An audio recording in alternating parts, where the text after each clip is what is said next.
This week, we're doing something a little bit different. I was able to participate in the Eastern Minority Supplier Development Council's conference, ROAR.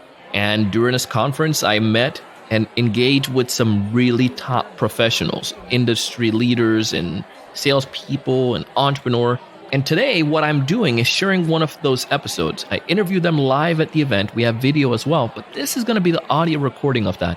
And I want you guys to check it out. Hope you enjoy it. Have fun. Let me know if you have any questions.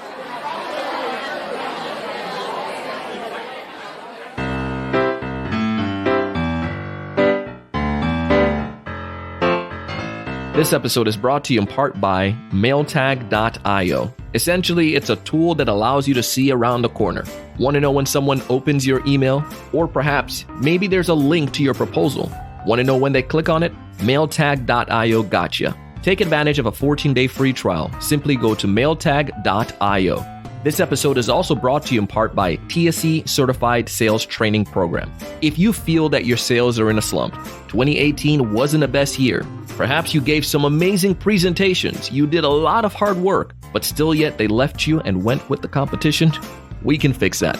Check out TSE Certified Sales Training Program. We have a new semester beginning in April, and it would be an absolute honor to have you join. Go to thesalesevangelist.com/C as in certified, S as in sales, T as in training. Thesalesevangelist.com/CST.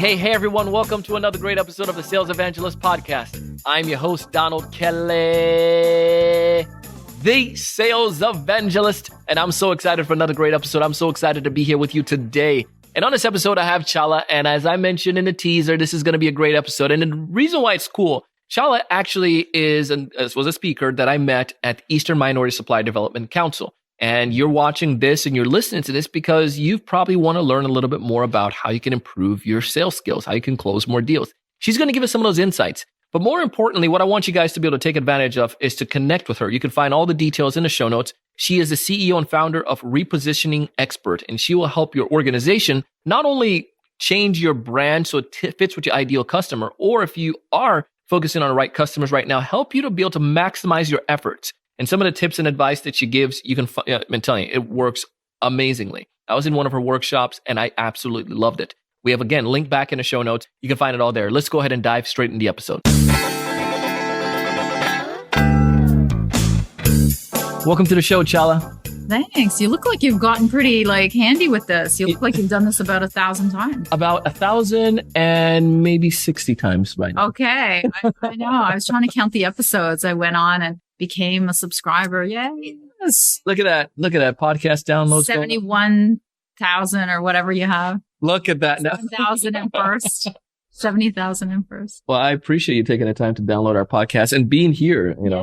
You delivered an amazing session, by the way. As you do. She kicked trash. And I highly recommend that you go back and connect with Chala. We have some links back in the show notes. You can find all the details there. And you've probably heard me talk about it already. We're doing this special because we are at the Eastern Minority Supply Development Council event. And Chala did one of the workshops and I did one of the workshop as well. And a lot of minority business owners or small business owners in general or sales reps have challenges with closing. And today I want to pick on, you named 5 things. And I know we don't have time to go through all of them in depth, but I want to hit up on those 5 things. And if you guys would go back and then connect with Chala, you can learn more from her and get some more details on that. But before we hit all that good stuff, I mentioned a little bit more about you. Why don't you tell us a little bit more about what you do? Give us your elevator pitch. I'm an elevator pitch coach. So it's really interesting. And I help people, get in the room first. Yep. And then once they're in the room to do a sales meeting, then I help them close it faster. Yeah. But, the bigger problem is to actually get the appointment because people don't stand out. 86% of buyers think you're the same as another supplier. And I used to buy services when I worked at Pepsi, Pizza Hut, Frito-Lay, and I was, the guiltiest of hanging up on, vendors and deleting their emails. And so all the education I do now is about how to get through that and how to stand out. Because you do need to. And I've come to realize it that, like you said, I remember the reason why we're the sales evangelist, because I probably could have been the sales guy, or that's a great podcast, by the way. Somebody else already took it. Somebody else has it. I couldn't take that. Sorry. Or I couldn't been, sales guru. They just didn't, or, sales community member. None of them fit well. I remember Guy Kawasaki in college. I read a book about him, and he was the chief evangelist at Apple. And it was the first time I heard the term evangelist used towards like business. And I was like, holy moly, it's such a rich word, because just think about an evangelist, like somebody just like exuding, it's like way beyond marketing, way beyond sales. They're passionate about something. And it's a little bit religious. Yeah, I love it. And so I took the sense of like, well, can I be the technology evangelist? So one of the companies I worked at, instead of going in the room, everyone was, I'm an account rep, I'm an account sales rep, I'm a kind of executive assistant or whatever. And I said, I am the technology evangelist. And I had my tablet when Apple II's tablet came out, and I was on this bar stool. And I was like, I'm like Moses. I went to the top of the mountain. And I got technology, and I can help your businesses. And I used this in my little pitch at that time. Wow. You changed your own title? In the company, yeah, because I just could not be on the business cards. I asked them, can you change it? Because I did not want to be account executive. Good for you. I wanted to be. And, companies that are smarter than where you used to work actually do that deliberately. So they no longer put anything to do with sales or business development, but they put clever, things because it turns people off when they see that you're a sales rep. Yeah. They use they do exactly what you did. Very cleverly. Good. I've just been learning, you know what I mean? So. No, good for you. Good. So excellent pitch. I want to tackle this. The 5 things that we can learn to be able to close deals faster. Right. 5 mistakes that keep people from closing deals faster. The one is being in the wrong room. So if you're not targeting a certain industry or an interest group, you're always in the wrong room because you're too generic. What you're saying is generic. And then on the second mistake is that you don't have a specialty that has to do with their pain point. Yeah. So then, you're in the wrong room. The wrong people are in the room. So if you don't have the budget and the authority in the room, everybody under them is, the wrong people in the room. So you can't close fast. What ends up happening is you're talking to lower level managers who are passing you off and passing you off and passing you off. And you can never, ever get to the influence that you need to. So the real trick is to change your marketing so that you're in front of decision makers all the time. When I speak at conferences, I make sure that the CEOs of my target, which are my sweet spot is diversity businesses. And that is an interest group that literally meets almost every day somewhere in the United States. You people are meeting. Yeah. And I am in front of them, and I'm in front of the bigger conferences that have their CEOs coming. And I've gotten all these cards, and half of them are my target, which are the CEOs that I want to talk to. And they're coming up to me and talking to me. So that's the kind of marketing that you need to be doing. And I don't care if you're a sales rep, you should still be, if your company lets you, out there and speaking and networking and blogging and doing anything you can around visibility and thought leadership. Even as an employee, you can do that. I love what you shared there, because too often we as sales rep, we think that we have to be subservient to the company. But if you look at the studies, so often the average sales rep or average employee is staying how long in a company? What? Not Maybe very long, especially if you're a millennial. No Most comment. Most of them are going to bail by, in a year. That's the statistic, right? So let's look at that. Millennials, yeah. But if I was, say I'm in the healthcare industry, it behooves me then to create a brand around Donald. Exactly. Because when I go to healthcare company number 2, it's not likely that I'm going to leave the industry altogether per se, but I might go to a different company. I can offer better benefits or a better place to work. Exactly. But if I can take my brand with me. And that's your brand gets you into the room, which is one of the mistakes is you have to, I call it the Sheryl Sandberg yourself, because even though nobody knew who she was in the room, she's a celebrity in the business world. People, she's a celebrity. So, so you become a celebrity in that world, in the world of your target. And I was just telling I was having sales conversations right after my talk.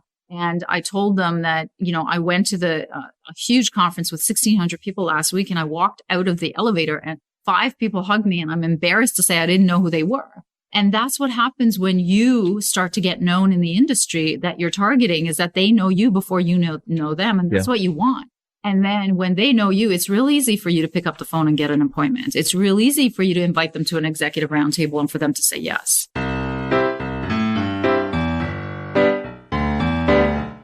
Hey, we're going to take a quick break, but when we get back, Chala and I are going to continue the conversation, and we're going to talk about the ideal customer. You're listening to the Sales Evangelist podcast, and I'm your host, Donald Kelly, the Sales Evangelist.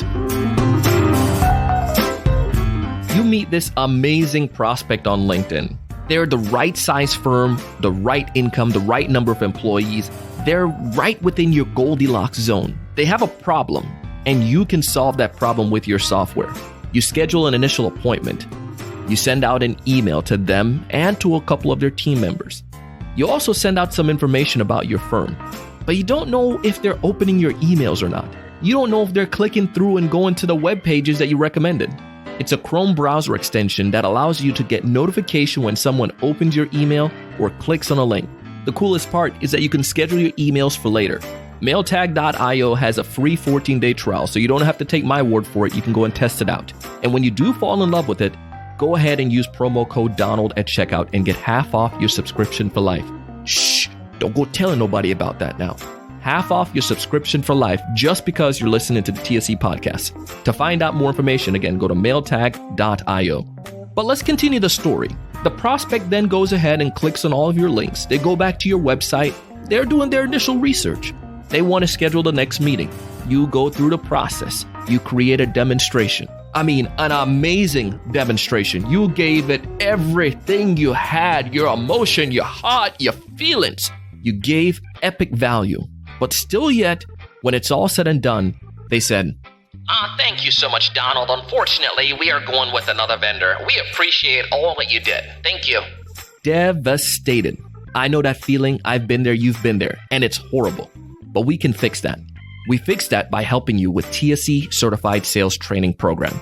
We would love for you to check out our upcoming semester to learn how we can help you not only find the right customers, not only say the right things and help your clients get all the way to the demonstration, but actually what you should be doing to help them convert to come towards your product or your service. To find out more information, go to thesalesevangelist.com/CST. Again, thesalesevangelist.com/C for certified, S for sales, T for training. We have a new semester coming up in April, and I would love to have you join us. Let's help you to close more deals.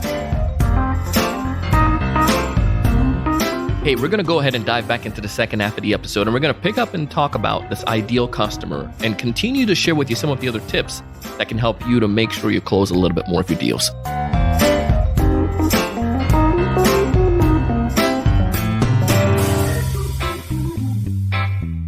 You see, I find that I think what happens to us as sales rep, and we ask this, and I remember in the room in my session, I asked them, tell me who's your ideal customer. One gal said, everybody. Oh, God. And the truth, Kill me now. Yeah, everyone can benefit from what you have, but everyone is not going to buy what you have. Like if I was to ask, 10 people in a room, how many of you have Apple or iPhone, or how many have an Android phone? The number is everyone's not going to have 100% of one of them because we may like Android better than we like an Apple device. Or if it's chair, everyone needs chairs. We're sitting in chairs. I use this example to my clients sometimes, but that doesn't mean I'm going to buy your chair. I may like that one because they focus on, it's the same chair, but this chair is marketed towards the healthcare industry. So I need a healthcare chair. Even though it's the same thing, I'm just going to buy that one because an expert in the industry that I'm in. That's right. Recommended it. That's right. Yeah. It's, I have a picture. I don't know if you saw it, of a guy trying to eat the whole pie. It's from a pie eating contest, but that's my metaphor for businesses who are trying to eat the whole pie. It doesn't look good. It doesn't taste good. It doesn't feel good, and it doesn't work. So you have to segment the pie and eat one segment at a time. And that's when you can actually get some leverage. And you,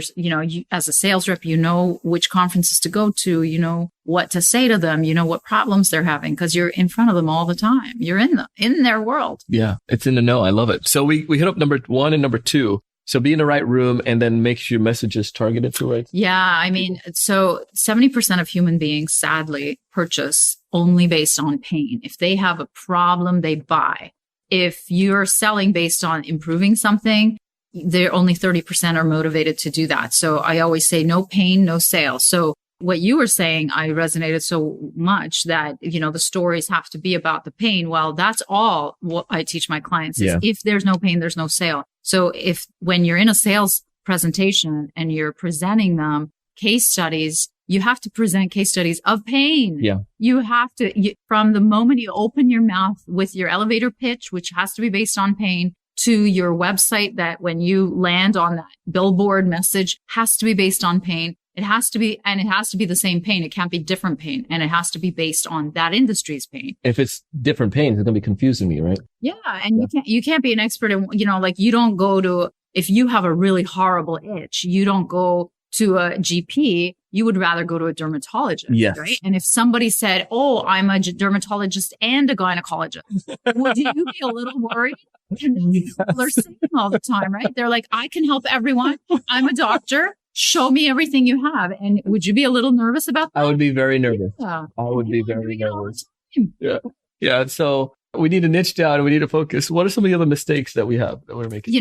So the messaging, it's, I call it the selfish marketing, is that they talk about, and I love you. You said the same thing. Like, stop talking about yourselves. I don't care how many offices you have. I don't care how many employees, how many awards. We have offices all over the world, though. I don't care. And nobody does. It's not just me. I'm not mean. Like, I'm Canadian. We're nice. They care about themselves and they really only care about their pain. So, talk about that. The next is you don't have both the budget and the authority in the room. So often they call it the purse and the pain. So often, the pain doesn't have the purse and vice versa. So you need to have kind of both in the room. Because if you talk to a lower level manager, they're going to have a different kind of pain and tell you that there's a different problem in the organization rather than if you talk to their boss. So if you base your entire plan, presentation, messaging around the person who is not the key decision maker, you're really like going to base your presentation and your proposal potentially on the wrong thing, which is what I was trying to say is you need to have the right people in the room. And then last is the follow-up. There's so many statistics about people don't do the follow-up, but the biggest mistake is leaving without a next appointment. Oh my goodness. You cannot, you can't. Do you have any stories of where you've made that mistake or you've seen others make that mistake when you were on the selling side? I beat my clients up so much. They're afraid of me and I'm 5'3", really. They're afraid of me. I'm like 110 pounds, but if they leave without an appointment, here's what I say. And the reason why they say they're leaving without an appointment is because there's multiple stakeholders that need to be in the next meeting. And so they can't give you a date because they don't have access to all their calendars. So what I say is get a date to get a date. Yeah. So say, can I call you on Monday to, settle a date, but don't leave without a date. Or when would it be appropriate? If you want to leave it open-ended, when would it be appropriate for me to get that date from you? Is it okay if I call you on so-and-so date and time? So don't leave without a date because if it's really you can't hold a gun to their head and say you have to give me a date because if they're really not willing to, Donald, that is a really strong indicator that they are not going to buy. And I've made that mistake one too many times myself and I had to come to learn from it. You must have that next step. I absolutely love it. Super appreciate that. Yeah. If there's one major tip you want everyone listening to this to walk away with, what's that one major piece of advice? Just stop talking about yourselves. Really, and talk about their pain and get specific. That's a lot more than one, but get more focused into who and what, you're targeting and what you're selling to them. And then talk about it from their pain perspective and stop talking about yourself. Stop it. Stop it. Stop it now. I'm going to bang on the table. No bang. Don't bang on the table. Now, how many folks out there want to get in touch with you? What's the best way for them to connect with you? Repositioner.com. There's a little pop-up of a quiz of, is your elevator pitch the pits? And then you do the quiz and you find out if it's the pits. Yeah. And you can contact me through the website, obviously, but at least you can take the quiz to see if, your elevator pitch is really hurting. Love it. Well, we'll put all that link in our show notes. Chala, thank you so much for taking the time to come on our show today. We truly appreciate it. Thanks for having me. Anytime.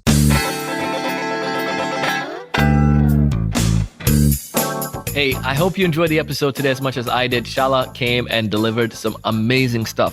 I highly recommend you go back to LinkedIn and you go back to her website and connect with her. We have everything that you need right back in the show notes. Again, go back to the show notes, find all the details while you're there. And while you go back to the show notes, connect with MailTag. Take advantage of the exclusive offer, mailtag.io. Use promo code Donald and get 50% off your subscription for life. You can also learn more about Eastern Minority Supplier Development Council or the National Minority Supplier Development Council. Wherever you are in the US, you can take advantage of these programs. Highly, highly recommended. Again, I share stuff like this because I want to help you. We want you to find more ideal customers. We want you to build stronger value.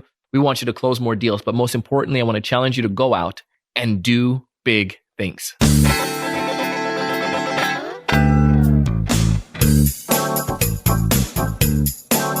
Hey, I hope you enjoyed the show today as much as I did. And if so, I ask that you go ahead and leave us a rating and review on Apple Podcasts, Google Podcasts, Stitcher, iHeartRadio, Spotify, or wherever you listen to fine podcasts. It would be greatly appreciated.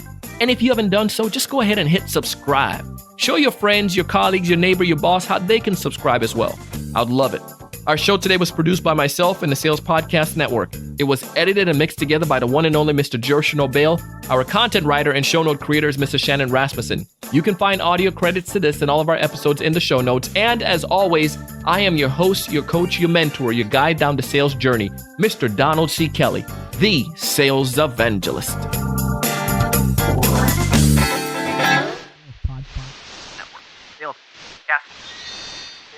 Sales Podcast Network.